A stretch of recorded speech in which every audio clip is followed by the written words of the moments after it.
I was just going to say that I have a lot marked here in red that I was going to make comments on. Sure. But frankly, everything that I've written down that I was going to make comments on, John has covered. The only thing that he didn't that I questioned was the city is to provide, if the city can provide that we can meet the electrical specifications and the competitive market rate, but if, and it said 10% of private rates, and if not, the Allen Group can contract with KCP&L. BNSF may select a third provider.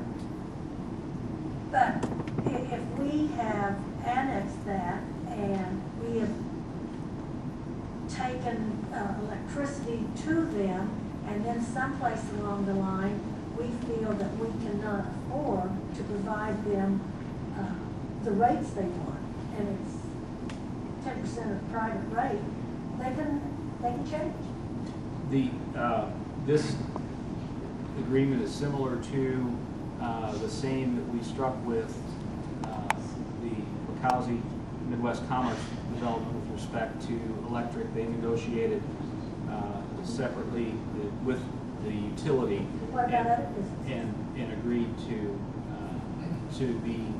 to be served by Gardner. Is that? And no one is here from the utility. But is that not the case? One of the things we have with this one is that it's such a large project.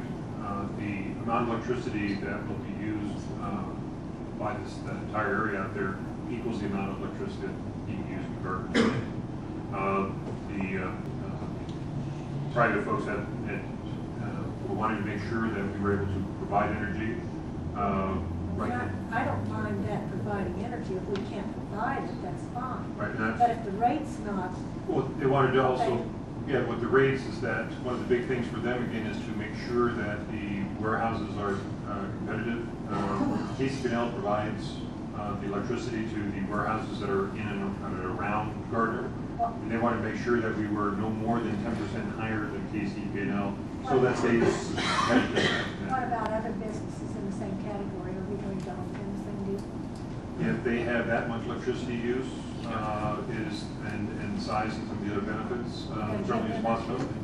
The Lowe's project, we did not have a rate issue on with that, but we certainly were, the agreement with them was bringing the gas line, which is unique to that project. We've never done that before in other areas. So each project is unique. And I would say that a large project we'd have to consider.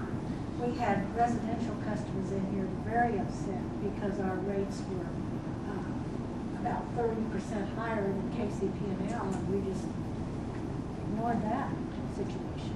Well, we actually. Well, it wasn't. Well, I mean. No, we didn't lower our rates. No, we didn't lower our rates, but we conducted a lengthy study to determine if it was in the best interest of the ratepayers in the city to sell that utility.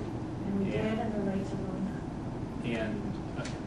And I know that's not the issue. I know, but I mean that was it was discussed and it was determined that with the understanding, and there was at no time did we state that the rates were going down as a result of that. We, as a matter of fact, indicated that the rates would continue to be higher than KCP&L throughout that study, but the council elected that the benefits associated with maintaining our own, support me on this, John, that the benefits associated with maintaining our own electric utility outweighed.